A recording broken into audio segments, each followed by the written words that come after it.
Welcome to video number 2 for the New Moon Mindset program. We're going to move on a little bit from what we talked about in our last video, and I hope you had fun with that process of attunement and just becoming more aware of opportunities for play in your day-to-day life.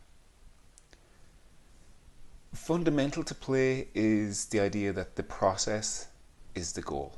You're doing it for the fun of it, not because you want to have a particular outcome or a result. Games, sure, they have an outcome that you're gearing for or that you're aiming towards, but with play, you're doing it just to enjoy it, just to explore, just to be curious, just to see how things work. So with that in mind, our concept for today is body play and movement, and this is how we develop our spatial awareness of ourselves and the world around us. It's how we experiment and engage with our relationship with gravity. So it's all the ways the body moves and how we move in the world around us, whether that be on our hands and knees on all fours as a baby, or whether we're running, windsurfing, jumping, climbing trees. All different forms of body movement, body play. So there are kind of a couple of ways to approach this aspect of body play, and one could be, it might suit you to set aside a block of time. It might be 5 minutes, 10 minutes, 20 minutes. And if you're going to approach it that way, experiment the way you move. As adults, we tend to spend all our time on 1 or 2 feet. We walk everywhere or run. We don't tend to crawl. We don't tend to walk in the crab position, kind of facing the sky, hands behind us, feet flat on the ground. So what I'd like you to do for the next few days as you're engaging with this part of the challenge is to vary the amount of points of contact with the ground that you use.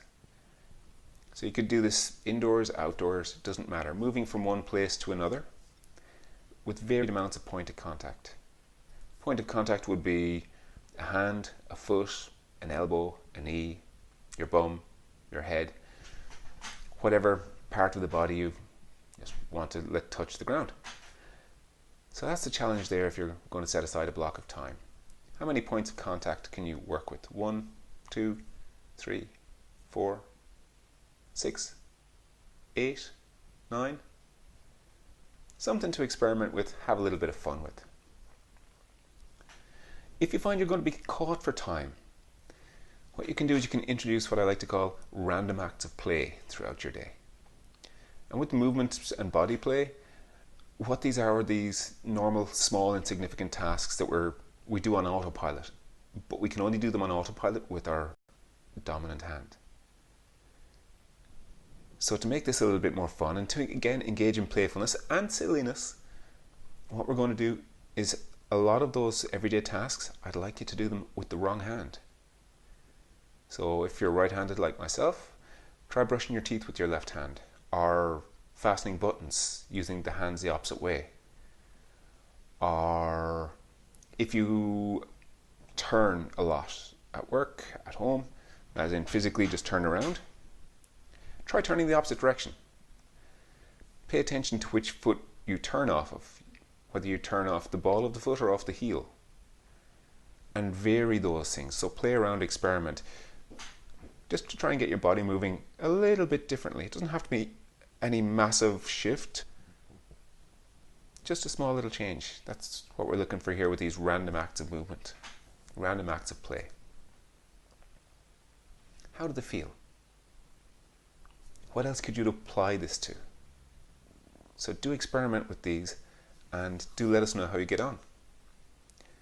As always, we'd be delighted to hear from you this evening when we have our little chat, our little Facebook Live at 9:30 p.m. GMT. See you then.